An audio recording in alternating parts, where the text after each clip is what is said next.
Hey guys, we're back with some more of The Letter. When we last left off, two rich people bought the house, we sold it, we never have to go back. Finally, everything's good. End of the game. Oh, of course it isn't. Come on now. Oh, I forgot we could see the gallery now. I haven't looked at it since the very beginning. Still missing a few backgrounds. Wonder if that's because, we're only 2/3 through the chapter 1. There's item sprites. Although, the positioning of them is kind of weird. Like, the movie theater's number 1. That's... Oh, and there's CG's a spooky ghost lady. Okay, so... we don't even have half of those. And then epilogue. I don't know what that's for. And there's memory fragments. That's kind of weird, isn't it? Maybe you have to do multiple routes to get the true ending. That'd be cool. Or maybe those are like tips in Higurashi. Speaking of, I compared this game to Higurashi when I was on the loading screen for the first time, but it's not going to be like Higurashi. Oh, unless twist ending, the ghost isn't real. Well, of course the ghost isn't real. Ghosts don't exist. But anyway, I think we already read this. Yeah. In relationship, we went up with Zachary and Rebecca, right? The sky's cloudless and the noontime sun is beating down on the hard concrete when you depart from the cafe. It's far from unbearable, but it's enough to put most people in a fickle mood or make them vulnerable to catching something. No wonder we have staff members going AWOL lately. Not to mention any my boss's mercurial moods. Can't believe I'm saying this, but I want our usual cloudy weather back. For all the gripes about the unpredictable weather, though, the streets of Luxborn remain constantly busy. This game is taking quite a while to... I guess because I'm recording it, it seems like it's longer than it is, but... Like, how far are we into it now? We're 3 hours in. I figured, we'd be at the mansion the entire time. Oh, we're approaching a choice. Or this could be forced choices, I guess. We don't really know. Like, depending on our past dialogue, it picks one of these 3 for us. But I don't think it's gonna be like that. Could be, though. Interesting that this one has 2 of these, though.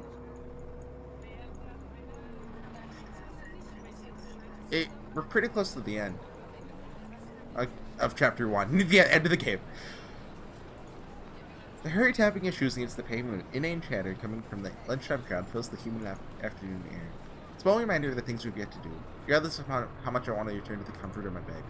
Oh yeah, there's options, gameplay, skip QTE. Should I? I don't know if I want that on or not.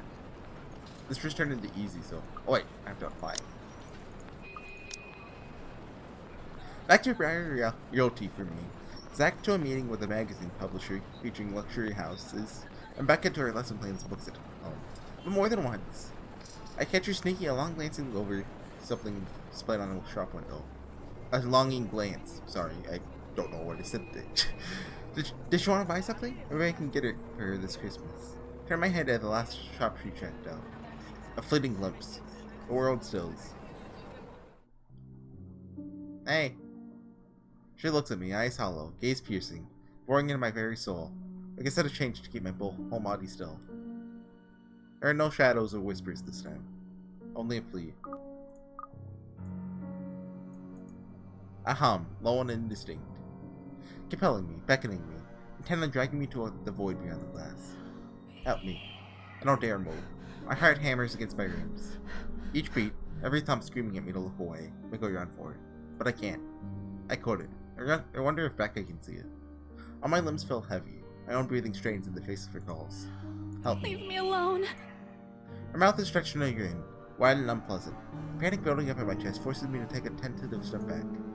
Try not to stare at the decaying flesh, the blood streaming from the gaping wounds under her arm, or her nailless fingers. If you notice her fingers don't have nails, you're looking at her pretty hard. I don't want this. Not like this. Not after I got what I want for Papa. Oh no, stop. Leave me alone. Her face could... I can't help but laugh. I'm sorry. Contorts into something twisted, and she lets out a wail, sharp and utterly unforgiving. Rage. There's only hatred and bitterness. As if the very notion of turning away from her is an offensive. Please! I don't want this! Before I know it, I'm stumbling backwards. Was that Isabella or Rebecca screaming? My own throat, hoarse from screams I don't even notice already coming out of my own mouth. Back of my feet catches on a loose stone, sending me sprawling on the ground. The resulting rain completely jolts me out of the haze, blurring my mind. For a little while, my surroundings appear unfamiliar until Becca's face swims into my vision. A look of concern is on her face, and her hands are gripping my arms tight. Even Zach appears beside himself with worry while he stands behind her, acting as a shield against the small crowd of onlookers already forming around her. What happened? I guess so she can't see it then. I mean, but she got the chain letter. Bella, you okay? My mouth opens and closes, but then nothing comes out. Words refuse to form. An impulse to sneak a swift glance at the display window. She's gone. Yet the foreboding feeling hasn't left me. My hands are shaking as I push myself off the ground, weakened limbs relying solely on reflex and muscle memory. Something icy has made its home at the pit of my stomach. I want to throw up. Anything. Get the wretched sensation out of my gut. You were screaming, having a fit. Zach, call someone. No, don't. I'm good. I need to get to the office. Rose, the floor plans. Someone's going to pick it up. I'll see you later. Careful. Don't stand up yet. Stay put, Isabella. Zach, you watch over her for me. I'll call for someone. New journal. After a pleasant lunch with Zachary Steele and Rebecca Gales, Isabella Santos received an urgent phone call from Rose Cooper, a secure to meet with the Right's interior designer. Left with no choice, she hurries to the BRC. On her way, one of the shops she passed by a familiar smile greeted her. Tempted to put her at ease, but it's likely coming off as a grimace. That hasn't happened yet. Gently, I pushed her hands off my shoulders. My knees are still trembling, but I can stand. Leave. You know, right as I say, this is pretty slow, huh? Leave me. Stay away. Far from here. Away. The humidity's stifling. Everyone's stares are unnerving. Becca and Zach's concerns are suffocating. Want to be away from here. I never really like it when it's one person sees the ghost. Higurashi's an example of it doing it well, because Higurashi's about the insanity. I mean, there's no ghosts in Higurashi's, but I guess that's part of the point. Break into our yawn. Wish I hadn't left my bed this morning. It's easy to fall into a cycle of negative thinking, with only the occasional drips of water on the sink, and the whirring of fan blades to keep me company. The room is devoid of any other light source apart from the one streaming from the hallway and the windows. What other horror visual novels have I read? Ooh! Everlasting Summer! Well, calling that a horror... The Hatsune Miku out, funny enough to say, is a, horror route. And I guess it's kind of, nah, I'd call it more, I mean, in Everlasting Summer, you're separated from reality, I guess. You know, you're just in the summer camp, can't go anywhere. It's like the stairs in Mario, you know, you just keep running up the stairs, but, wow, it's 5 p.m. Exactly. The room is, right, I already said that. Even with the clutter I've accumulated over the years, the room feels a whole lot bigger than it commonly is. I hug my knees close as a group passes by outside. Loud. So loud. If only there's a way to tune everything out. Keep my head from replaying every image, every sound of her. Her screams. Her awkward gait. As she reaches for me, her bone-chilling smile, her pleas for enough. That's enough. Shiver passes over me. It's not from the hair she's hanging damp against my back. The hair still hanging damp against my back. Nor the draft that enters the room through the windows I left wide open. My gaze shifts over the letter sitting on the coffee table. Its edges flutter innocent as the wind touches it. Funny how an ordinary looking piece of paper can bring this much trouble. The impulse to throw it away or rip it to pieces is still there. I can easily do it, but after that, what? Will she leave me? What about those people who have already seen it? Will they be okay? This uncertainty gnaws at me. Knowing she's real and might also go after the people I care about. Just wish someone else would listen. Believe me. Oh. Okay, so we're on the middle path. This is the we're going insane round and nobody believes me round. The abrupt break in the silence nearly makes me jump out of my skin. Finally, I fish the gadget out from the mess of cushions and paper beside me, where I've carelessly thrown it earlier before taking a shower. Are we locked onto it route from the start? Like, you know, there's some games. I was trying to say like 999 or Virtue's Last Reward, but they didn't do that. Or you just have to get an ending first. I know, koi to chocolate to elections, whatever it does that. You have to get the voice girls out to get the other girls out. Ash's name flashes brightly on the screen.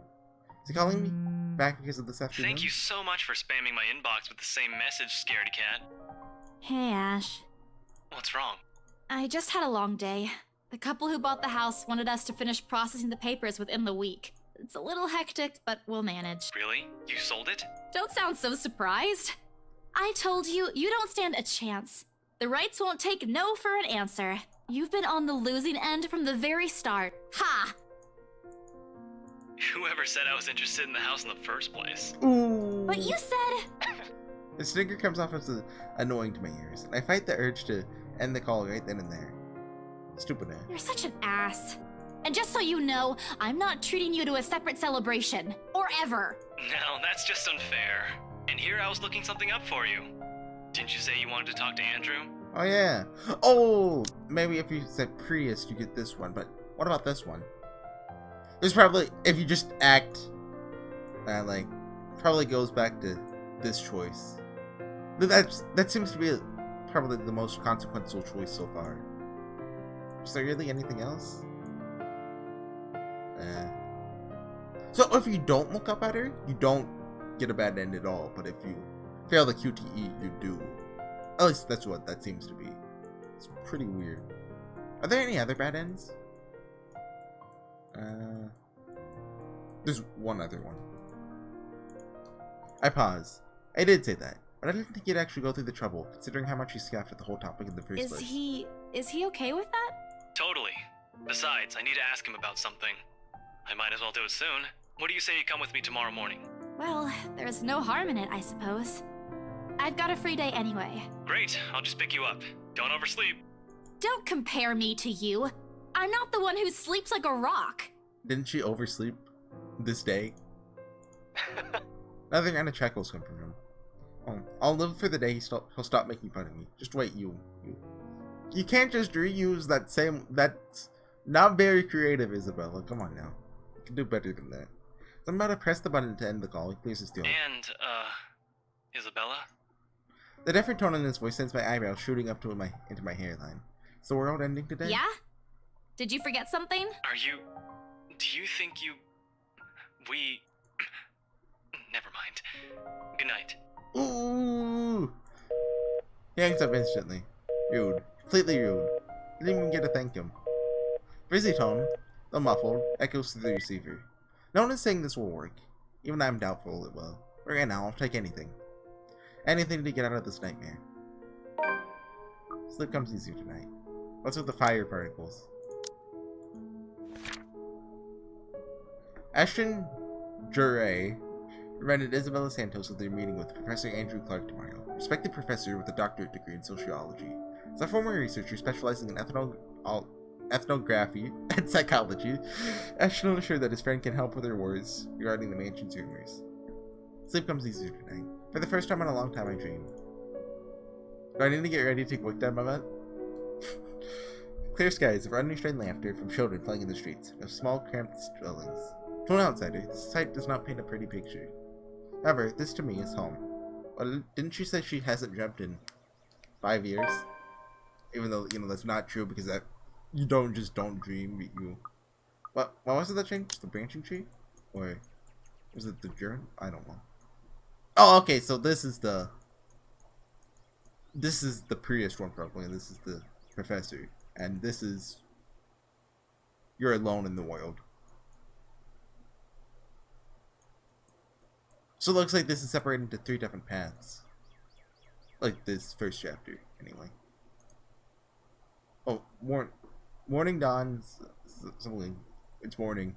Although the air's still muggy and I miss the chilly autumn weather, it's one of those rare weekends where I'm up even before my alarm rings. If it isn't for Asher's call last night, I'll probably sleep in. That should be like I'd probably sleep in. It's supposed to be tense, past tense. 9 a.m. rolls around. I'm already heading downstairs, so Ash is waiting for me in his car. That should be Ash is, right? Not Ashes. Come on, 2 typos with this 2 lines in a row? His hair's a disheveled mess, eyes drowsy, and all looking like he's hurried to get out of bed. Or fell out of it. Or both. Looks adorably rumpled this way. But I'm not going to tell him that. Only blood is unbearable evil. Good morning, Ash. Makes a motion with his finger around his ear. Tone it down. Can you even drive? He answers me with a slight raise of his hand, yawn, and nothing more. He's never been particularly fond of mornings. And for that, thankful to every god in the universe. Less mental capacity for him to make fun of me. Ha! There's the reason why mornings are my favorite. Doesn't take long for us to reach our destination. A small cafe situated in Luxborn's busiest street. Same one I often visit with Becca for its cheap food. Never gotten here on a Sunday. Striking how different it appears without the usual weekday or Saturday rush. The atmosphere especially reminds me of something I also have back home, near the university I used to attend. Wonder what happened to it.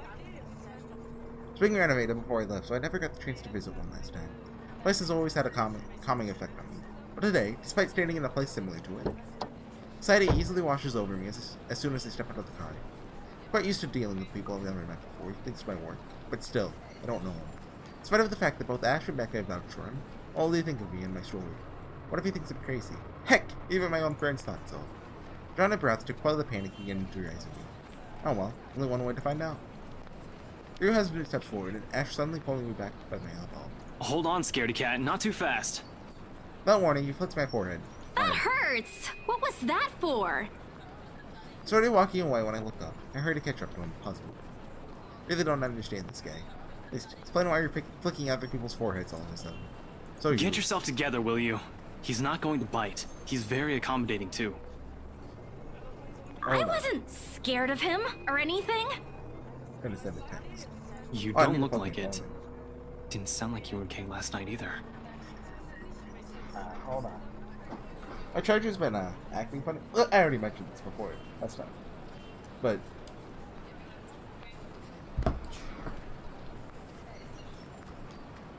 I'm a scientist. I got it to work. Huh? What was that last one? Hey, don't just ignore me. All questions and retorts die on my mouth once he opens the door to the shop.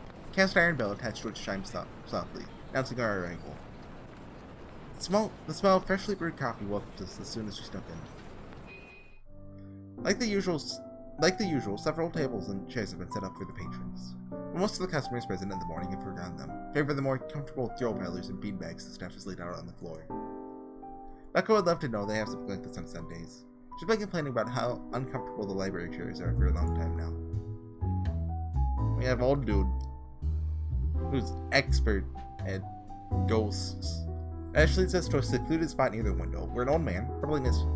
Did I say ma'am or man there? I meant to say man, but either way. Probably in his 50s or 60s, seated, enjoying a brew and a book. Professor Clark. It's just Andrew now. I'm no longer your professor, Detective Inspector Frey. Right. Frey? That's an F? That makes so much sense! Think about it. Look, you see, I just saw that as a J, so it's like, oh yeah, gray. But I was like, wait, that's not what G's look like. You see, but it's an... Oh, of course. The guy, Andrew, looks up from his book and gives him a smile. How old is Astra? Oh, okay, how old is Isabella? 26. Okay. Because this whole cast looks like high schoolers, really. Becca's a teacher, isn't she? So, I mean, still. Why does Becca have pink hair? Rebecca. Either one, but... I mean, you know, Isabella, brown hair. Hannah is kind of orange, but you can still pass it off as, you know... That's a more or less natural orange. Zachary, you know, that's like brown-ish. Yeah. So Marianne is black. Rebecca is pink. Yeah, Ashton's black and Luke is like blonde. So Rebecca's the only one with, you know, pink hair. She's the heroine because she's the cute anime girl. But it's just a familiarity between them, one that goes beyond what someone expects from a simple student and mentor. With another warm smile, he gestures for us to take the empty seats across the Have you been waiting long? Quite some time, but I come here early on weekends. Best time to get their first serving of bear claws. They're the only place that serves it here. Yeah, like actual bear claws. That's not like a food or anything, just bear I claws. took the liberty of ordering for you two. I hope you don't mind. I thought it'd be best to talk over a decent helping of coffee. Soon enough, a waiter brings us 2 more cups and sets down a basket of pastries. Aren't you going to introduce the lady? Ah, right. Sorry. Isabella, this is Prof. Andrew. He's one of my professors back at the university. He said prof, not prof, because... Come on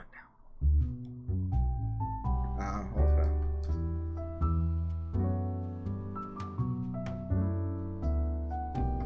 Okay. Andrew, this is Isabella Santos. Santos. Portuguese?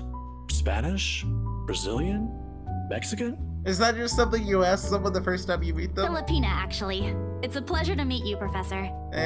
Ah, your name carries a lot of history, Miss Santos. Just Andrew is fine. Don't do what Ashton's doing. He doesn't listen to this old man. It doesn't listen to anyone, more like it. Awkward tension typically present in first meetings dissipates after that. I was expecting someone strict and, to an extent, somewhat severe.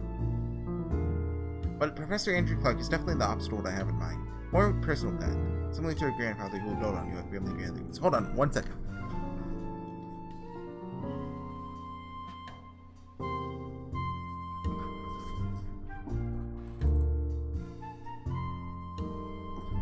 There we go, there we go. It's obvious why Ash is taking a Ashton light. tells me there's something you wish to discuss that I could help with. Let's hear it then. I gave Ash a... What was that? Hesitant glance, and he just nods and gestures towards Andrew with his head. He's leaving this to me. It's my story to tell, after all. Keep it short and concise. Found a letter in this old mansion. Now I'm cursed. Exactly as I've told Ash and Zach when they asked about it. Don't mention the name of the place. No use saying it now that someone else legally owns it. No use dragging other people into my problems. I'm sure it's that letter I found, but I don't know anymore. I just want to know how to escape this nightmare. Of course. We're talking about the one in Anselm Village, aren't we? How did you... Don't look so surprised. There's only one place popular enough here if we're going to talk about hauntings. I once had a colleague who wrote about it and the urban legends surrounding the place. Years worth of study, but fascinating nonetheless. It's a shame he passed away at such a young age. Much better job Hey, explaining how'd that topics like happen? this one compared to me. Ashton here might disagree, but it's an interesting topic in sociology, if you care to have an open mind. Studying the science and theory behind it is completely different from outright believing in it. You don't believe in those stories, sir? Now, this isn't a question of belief. All I'm saying is things like these speak a lot about a place's culture and history, and it's not just limited to ghosts. Monsters, gods, you name it. Even you, Miss Santos. What about me? How you respond to these stories. It tells a lot about you and your upbringing, in the same way it tells me why our detective inspector here finds such topics absurd. Interesting, isn't it? He's a detective and an inspector, not just one. You know. My head is starting to spin from all this information. Not the smartest person around, but I understand what he's trying to get at, I think. Still too much to take in at once.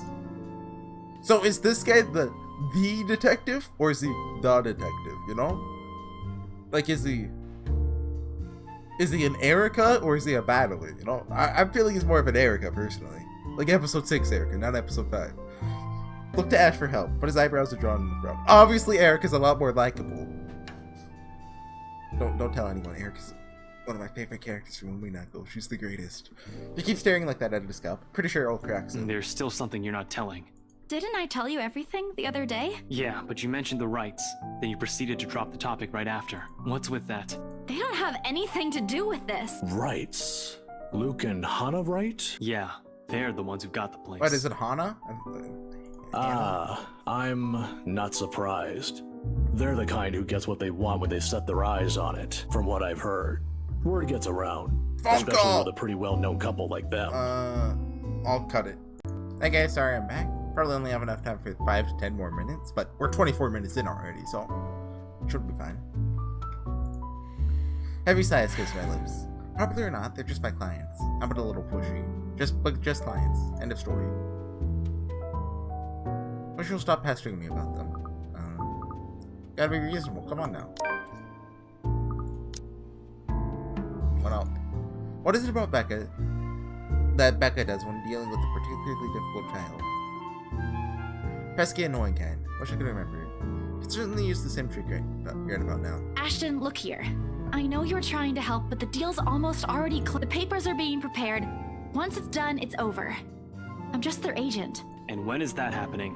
When what? Is there even a purpose to this line of questioning? Your working relationship with them. When's it going to end? Well, he doesn't like the rights? About a week from now? It depends on how long the papers will take, but they want us to rush it. Really? You're absolutely sure about that? Yes, really. Unless they want to buy a house again and want me and Rose to be their agent. If yes, then I don't see a problem with it. Now stop annoying me about it. Don't accept it. What? Why? It's my job. Oh lord, even my younger siblings are this difficult to deal with. So there's obviously something about the rights that he's not going to tell us until, you know, Chapter 6, when the plot twist comes out that the rights are actually ghosts. That's just far from a younger sibling to me. Was that the first choice or the second? Okay, first. If he'll only spell it out, surely I'll understand. Won't even be having this conversation right now. That's how it is, right? If I didn't even ground, talk about it like the adults we ought to be. Wasn't like this before.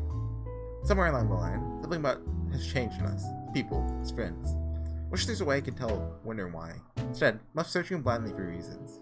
The next thing we know, we'll be drifting further and further apart. Now, kids, settle down. We're not going to solve anything by shouting. Thanks, Dad. Sorry, Sir Andrew. And we're not going to solve anything either if you keep omitting things. Why, sir? Is that a thing somewhere in the world? It's not Japan? You don't have an honor. Is it an honorific if it's like doctor, sir? Is that an honorific or is that just a Japanese word? I don't actually know. Speak for yourself. I'm not the only one doing it. You'll have to forgive my former student, Miss Santos. He's always been the curious kind. Many people think he's lazy, but it's actually the opposite. I see that hasn't changed. Oh, really? How is he back when he was your student? I'm sorry, I need to ask. He doesn't talk much about that. And there's a reason why. Please don't. Tried to sleep on the first day of class. He didn't repeat it after what I made him do when I caught him. Students like him are the easiest to deal with, once you know what piques their interest. I'd have to say, he's one of the very few who's actually interested in the subject, though. But there was this one time when... At the end of our small conversation, Ash looks like he's praying for the ground to swallow him up. He's never been one to talk about himself. What I know about him are mostly bits and pieces I've gleaned over the years. He's an atrocious singer, he's bad at art, and he has a personal vendetta against warnings. Now it feels like he isn't that hard to figure out after all. It's past noon when Andrew has to leave us for another meeting. We'll call it there then. That's like almost 30 minutes, which is good time for him. So I'll see you guys next time with some more of the letter, when I guess something happened this episode, but something. We might actually, I'd say we'll be finished in 2. Just at this rate. Maybe even 1, depending on how fast it is. But, yeah, so I'll see you guys next time with, yeah. Bye!